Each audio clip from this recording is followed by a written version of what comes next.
29장 3절의 말씀입니다. 오늘은 제목을 아버지를 웃게 하라, 그런 제목으로 오늘 하나님 말씀 나누도록 하겠습니다.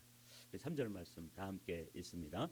지혜를 사모하는 자는 아비를 즐겁게 하여도 창기와 사귀는 자는 재물을 잃느니라.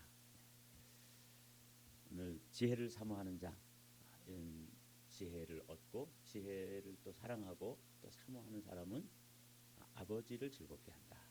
이 말씀이 참 하루를 남겨둔 2024년도의 마지막 새벽기도 말씀으로 주님께서 이 말씀을 허락해 주셔서 참 감사했습니다.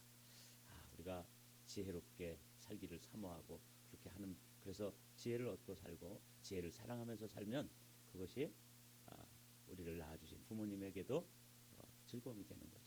내가 잘 되면 내 잘 되는 것이 아버지 어머니에게는 자랑도 되고 또 기쁨도 되고 또 즐거움도 되는 것이죠. 반면에 창기와 사귄다는 것은 무슨 창녀와 사귀는 것뿐만 아니라 이 세상에서 하나님의 뜻과 반대되게 아주 방탕하게 사는 걸 말하는 거예요. 그거의 대표적인 모습이 창기와 사귀면서 사는 것 아니겠습니까? 이러면 그 부모의 마음도 참 아프죠. 저 녀석 저렇게 내가 어떻게 키웠는데 저렇게 방탕하게 사나. 근데 이제 이게 우리 육신의 부모님과의 관계뿐만 아니라 누구와도 관계되는 거예요. 우리 영의 아버지이신 하나님과도 관계가 되는 거예요. 그렇게 좀 더 깊이 있게 묵상해 보면 하나님 아버지께서 온갖 은혜를 우리에게 베풀어 주셨는데 그걸 가지고 세상과 짝하고 세상과 연락하고 마치 창기와 사귀는 것처럼, 원래 우리는 예수님이 신랑이시고 우리가 신부 아니에요? 그래서 정결한 삶, 이 지혜로운 삶을 살아야 되는데 그냥 세상과 손잡고 세상과 짝하고 세상에서 이렇게 방탕하게 사는 모습은 하나님 아버지의 아픔도 되고 또 결국은 우리가 가지고 있는 그런 것들 다 잃게 되는 이런 일이 우리의 삶이다. 이제 이렇게 이해가 되어지는 말씀이에요. 우리 공동번역으로 한번 읽어볼까요? 지혜를 사랑하는 아들은 아버지를 기쁘게 하지만 창녀에게 드나드는 아들은 재산을 탕진한다. 이게 특별히 어렵고 또 이렇게 이해가 힘든 그런 말씀은 아니죠. 오늘 이 말씀도 먼저 이렇게 묵상을 해봤습니다. 먼저 아버지를 기쁘게 하는 삶, 하나님 아버지뿐만 아니라 우리 육신의 부모님을 즐겁게 해드리고 하나님 아버지 앞에 기쁨이 되어드리는 삶을 살려면 첫 번째로 우리가 해야 되는 것이 우리에게 주어진 삶을 낭비하면 안 되는 것이죠. 이게 이제 오늘 본문의 주제예요. 첫 번째 주제가 삶을 낭비하지 마라. 그래서 이제 우리가 오늘은 2024년 새벽기도의 마지막 날이니까 지나온 시간들을 쭉 1년 동안만이라도 한번 되짚어보는 것이죠. 우리는 삶을 어떻게 살았나, 정말 알차게 보람있게 한순간도 헛되게 그렇게 살지는 않았는지, 아니면 또 하나님 앞에서 정말 낭비를 하고 살았는지. 돈만 낭비하는 게 아니에요.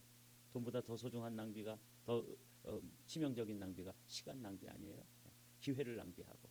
그래서 저도 이 말씀을 이렇게 준비하면서 참 오늘 마지막 12월 31일에 우리에게 의미 있는 말씀이다. 삶을 낭비하지 마라. 잠언의 지혜자들은 한결같이 이렇게 말씀하십니다. 지혜 있는 자의 집에는 귀한 보배와 기름이 있으나 미련한 자는 이것을 다 삼켜버리느니라. 그래서 우리에게 하나님께서 건강도 주시고 또 재능도 주시고 재물도 주시고 시간도 선물로 주셨는데 지난 2024년이라고 하는 1년 동안의 삶을 그냥 꿀꺽 삼켜버린 그런 사람도 있을 거라고요. 그런데 지혜 있는 자는 그런 기회나 시간들을 잘 사용해서 그것들을 남기고 또 그것들을 또 불리고 그걸 잘 쌓고 이렇게 해서 집에 귀한 보배와 기름이 가득한 그런 가정도 있잖아요. 그래서 참 오늘 이 말씀이 제게 의미 있게 다가왔습니다. 탕자의 비유 아시죠? 며칠 뒤에 작은 아들은 제 것을 다 챙겨서 먼 지방으로 가서 거기서 방탕하게 살면서 그 재산을 낭비하였다. 허랑방탕이라고 그러죠. 다 써버리는 거예요.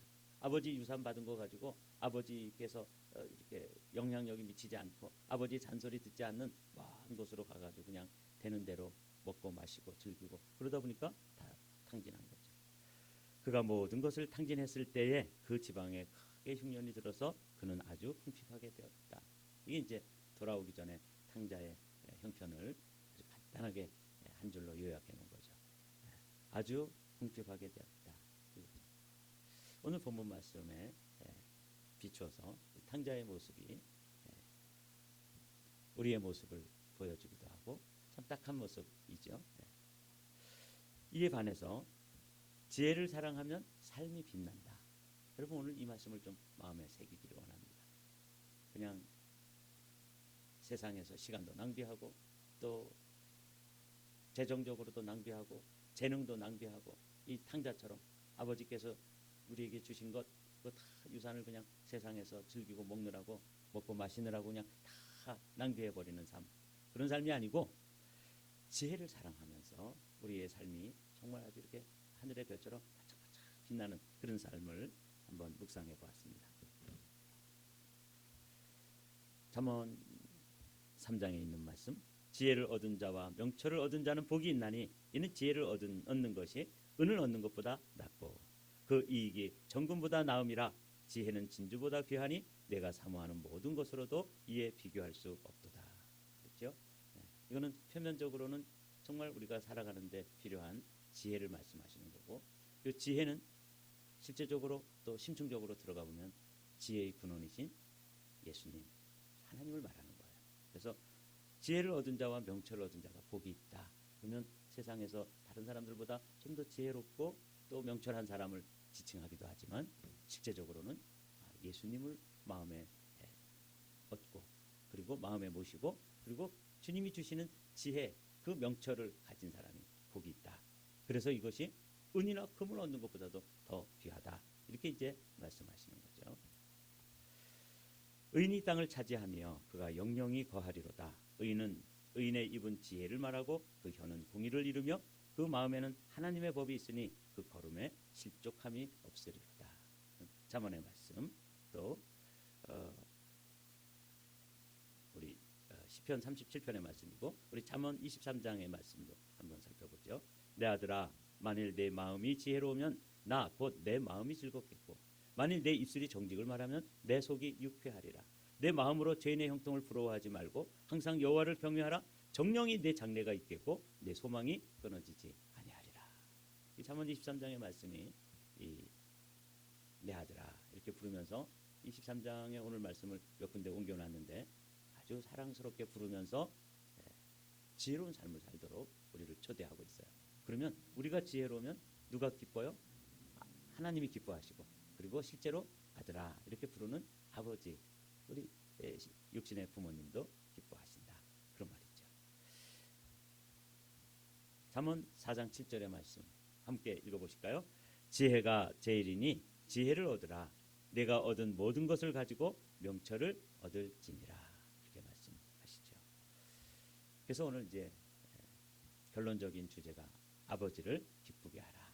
이게 이제 오늘 아버지를 즐겁게 하라, 아버지를 기쁘게 하라 하는 게 오늘 본문인데 우리 공동 번역으로 함께 읽어보시겠습니다. 지혜를 사랑하는 아들은 아버지를 기쁘게 하지만 창녀에게 드나드는 아들은 재산을 탕진한다. 그래서 오늘 지혜를 사랑하는 사람들이 그 낳은 부모님을 즐겁고 기쁘게도 해드리고 또 우리를 하나님의 자녀로 불러주신 하나님 아버지도 우리가 행복하게 만들어 드릴 수 있는 거예요. 그러니까 육적으로도 효도하는 것이고 또 영적으로도 효도하는 길이 뭐냐면 우리가 지혜를 가지고 사는 모습이에요. 그러니까 우리도 복되고 우리를 낳아주신 부모님도 행복한, 그게 우리의 삶이 지혜로워질 때 얻어지는 열매예요. 잠언 23장 오늘 말씀 24절 25절의 말씀을 옮겨 놓았는데 함께 읽어보시죠. 의인의 아버지는 크게 즐거울 것이요 지혜로운 자식을 낳은 자는 그로 말미암아 즐거울 것이니라. 내 부모를 즐겁게 하여 너 낳은 어미를 기쁘게 하라. 아주 이런 말씀은 우리가 다 한번 묵상하고 지나온 말씀이지만 다시 이렇게 곱씹어 봐도 그렇구나. 우리가 하나님 앞에서 바르게 살고 지혜롭게 살면 아버지의 즐거움이 되지만 반면에 창기의 집에 드나드는 것처럼 세상에서 죄짓고 악하게 살고 또 그렇게 불의하게 그렇게 살면 사람들의 근심거리가 되는 거예요. 아버지의 근심거리가 되는 거죠. 영이신 하나님 아버지의 근심도 되고 실제로 우리를 낳아서 길러주신 그 부모님들에게도 누가 되는 것이라는 거죠. 의인의 아버지는 크게 즐거울 것이요. 그래서 제가 이제 2024년 한 해 동안을 목회를 했는데 저를 목회자로 불러주시고 저희 아버지가 되시는 하나님 아버지 앞에 나는 어떤 삶이었을까? 주님의 기쁨이 되었을까? 아니면 주님의 아픔이 되었을까? 그것이 생각해 보면서 마음이 좀 무거웠어요. 지혜로운 자식을 낳은 자는 그로 말미암아 즐거울 것이다. 제가 학교 다닐 때 공부를 조금 했어요. 그랬을 때 공부 잘해서 학교에서 상 받고 그렇게 하는데 즐거워하기는 우리 아버님이 그렇게 즐거워하고 자랑하시더라고요. 그냥 동네 어른들 이렇게 만나서 이제 같이 모여가지고 일하고 그러잖아요. 그리고 일하시다가 이렇게 논두렁에 앉아서 농주 한 잔씩 하시고 이제 참을 드시고 그럴 때 누가 묻지도 않았는데 우리 병준이가 이번에 상을 받았다고 괜히 그냥 자랑하고 싶어하고 즐거워하시는 거예요. 제가 보면서 아버지는 왜 창피하게. 저는 우리 아버님을 아빠라고 불러보지는 못했어요. 한 번도. 그때는 그렇게 부르는 게 이렇게 쉽지 않았어요. 그래서 저희 아이들이 저를 아빠 부를 때 맨 처음에 어색하더라고요.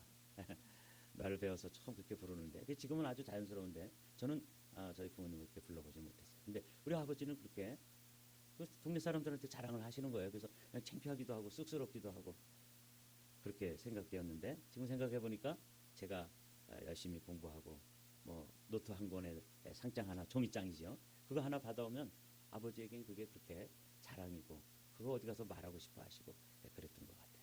그런 심정으로 하나님 아버지도 우리가 이 땅에서 정말 의롭게 바르게 지혜롭게 살면 하나님이 그렇게 기뻐하고 천사들한테 자랑할 거 아니에요. LA에 목회하는 그 정목사라는 사람 봤니? 얼마나 지혜롭게 그렇게 목회를 잘하는지 몰라. 그게 자꾸 자랑하실 텐데 그냥 천사들이 저에 대해서 리포트를 할 거 아니에요. 주님, LA에서 목회하는 정이라고 하는 목사가 있는데요. 하는 짓 보면 정말 당장 어떻게 좀 혼내주고 싶어요. 그럼 그냥 주님도 듣기도 좀 거북하고 얼굴도 뜨뜻해지시고 그럴 거 아니에요. 마귀들도 가가지고 막 저를 참소할 거 아닙니까? 그게 정말 주의 종 맞아요? 이러면서 제가 의인의 아버지는 크게 즐거울 것이요. 이 말씀 한 자락만 가지고도 사실은 저 자신을 돌아보면 나는 주님의 기쁨이 되어드렸을까? 2024년 동안 한 해 동안 주님의 부끄러움, 주님의 수치, 주님께서 정말 보기에도 힘든 그런 인생이었을까? 이렇게 이제 생각해 보았던 것이죠. 잠언 23장에 이 내 아들아 이렇게 이제 계속해서 부르는 말씀 옮겨보았습니다. 내 아들아 너는 듣고 지혜를 얻어 내 마음을 바른 길로 인도할지니라. 술을 즐겨하는 자들과 고기를 탐하는 자들과 더불어 사귀지 말라. 술 취하고 음식을 탐하는 자는 가난하여질 것이요 잠자기를 즐겨하는 자는 헤어진 옷을 입을 것이니라. 주님께서 지혜자를 통해서 들려주시는 말씀이에요. 솔로몬의 잠언이라 지혜로운 아들은 아비를 즐겁게 하거니와 미련한 아들은 어미의 근심이니라. 오늘 본문 말씀과 다 일맥상통하는 말씀이죠. 내 부모를 공경하라. 그리하면 내 하나님 여호와가 내게 준 땅에서 내 생명이 길리라. 저는 오늘 잠언 29장 3절의 말씀을 묵상하면서 사실은 이 출애굽기 20장에 있는 십계명의 말씀을 좀 깊이 생각해 보는 시간을 가졌습니다. 내가 목회하는 것은 주님 앞에 주님께서 나를 아들아 이렇게 불러주시는 하나님의 자녀가 되었고 주님의 일을 해드리는 거잖아요. 그러려면 그게 주님 앞에 효도하는 거죠. 그래서 내가 목회하는 것이 주님 앞에 효도가 되었을까? 주님의 기쁨, 즐거움이 되었을까? 주님 앞에 악행을 해서 주님의 마음을 어둡게 하고 주님의 마음을 좀 무겁게 해드리고 그러지 않았을까? 이런 생각을 하면서 이렇게 자료를 찾다가 순임금에 대해서 자료를 찾아서 읽고 감동이 되었어요. 중국 고대사에 지금으로부터 그러니까 한 4,500년 전 정도예요. 이 순임금 기원전 2,500년 정도의 사람이니까 중국 고대사에 가장 번성하고 아주 이상적인 시대, 그야말로 선한 왕들이 다스리던 그런 시대를 뭐라고 부르냐면 요순 시대 이렇게 불러요. 그 들어본 적 있죠? 요임금과 순임금이라고 하는 두 명의 통치자가 다스리던 시대예요. 성경으로 이야기하면 다윗과 솔로몬 시대 같은 거죠. 이 요임금 시대에 순이라고 하는 사람이 왕족으로 태어난 사람이 아니라 평민으로 태어난 사람이에요. 그런데 이 순임금은 효행이 지극한 사람이었습니다. 그래서 일찍 어머니를 여의고 아버지가 재혼을 했으니까 그 어머니가 이제 계모죠. 근데 이 계모가 파친의 어머니처럼 아주 못된 엄마예요. 그래서 이 순이라고 하는 이 아들을 그렇게 괴롭힌 거예요. 그러니까 자기 아버지와 계모 사이에서 상이라고 하는 아들을 낳았는데 어느 날 강에서 놀다가 이 동생 상이 말이죠. 익사를 하게 된 거예요.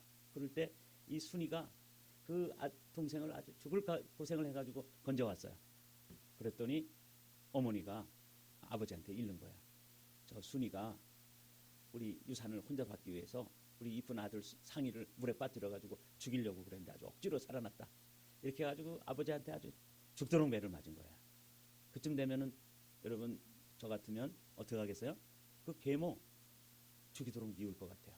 근데 이 순이라고 하는 이 사람은 그렇게 못된 계모한테도 뭘 했다는 거예요? 효도를 했어요. 그냥 말을 듣고 그 부모를 진짜 부모로 이렇게 대접을 했던 거죠. 어느 날 그 계모가 깊은 우물에다가 마른 우물인데 깊은 우물에다가 비녀를 툭 던져놓고 순에게 그걸 가져오라 그랬어요. 그러니까 그 깊은 우물에 내려가서 그 어머니 비녀를 가져다 드리려고 그러는데 거기에 이제 아들이 들어가 있는데도 이 우물 이거 마른 우물이라서 필요 없으니까 메꿔버립시다. 그래가지고 흙을 막 일꾼들을 시켜서 흙을 퍼붓는 거예요. 그리고 거기서 이제 흙에 묻혀 죽게 된 거예요. 그런데 보니까 그래도 살으려고 그 깊은 우물에 여우들이 이렇게 드나드는 이 굴이 이렇게 있었던 거예요. 그 굴을 통해서 죽을 힘을 다해가지고 이제 빠져나와서 살았어요. 그쯤 되면은 또 여러분 계모 미워해야죠. 예. 근데 순이 그 어머니를 동일하게 그렇게 섬기고 효도를 다 했다는 거예요. 근데 어느 날 지붕에 올라가서 뭐 지붕 좀 고쳐라. 그 지붕에 올라가서 순이 지붕을 고치고 있는 사이에 밑에다가 섭을 모아놓고 불을 질러버렸어요. 그래서 이제 불태워서 죽이려고. 참 뭐 대단한 엄마죠. 그런데 마침 거기에 삿갓이 이렇게 두 개가 있어서 그 삿갓을 붙잡고 뛰어내려가지고 겨우 죽음을 면했어요. 그래가지고 또 이 어머니를 미워할 만하죠. 근데도 순이 그 어머니를 그렇게 지극정성으로 모신 거예요. 그 이야기가 요임금한테 들린 거예요. 그래서 요라고 하는 임금이 이 순이라고 하는 사람을 좀 보고 싶다. 어쩌면 그렇게 효행이 지극하냐. 그래서 불러다가 딸과 결혼을 시켜놓고 가만히 들여다보니까 정말 아주 그 마음이 효심으로 가득 차 있는 모습을 보고 이 사람을 내 후계자로 삼아야 되겠다. 그래서 임금이 된 사람이 순임금이에요. 진짜 이름도 순이죠. 그래서 제가 오늘 이 잠언 29장 3절의 말씀 그리고 이제 이 말씀을 묵상하면서 제5계명 10계명 중에 내 부모를 존경하라. 그리하면 내 하나님 여호와가 내게 준 땅에서 내 생명이 길고 또 내가 장수할 뿐만 아니라 잘 되리라. 그렇게 돼 있잖아요. 그 순임금 이야기를 읽으면서 야 평민이었는데 왕이 될 수도 있구나. 이렇게 하나님께서 잘 된다 하는 게 진짜 이루어지는 것이구나. 이렇게 이제 생각을 하면서 오늘 본문 말씀을 묵상했습니다. 자 이제 말씀을 마치도록 하죠. 지혜를 사모하는 자는 아비를 즐겁게 하여도 창기와 사귀는 자는 재물을 잃느니라 하신 이 말씀 오늘 우리가 이제 요임금 순임금 이야기도 나누고 저도 주님 앞에 순처럼 그런 진실한 자녀가 되어야 되겠다 그런 마음으로 이 말씀을 준비하고 여러분과 함께 나눕니다.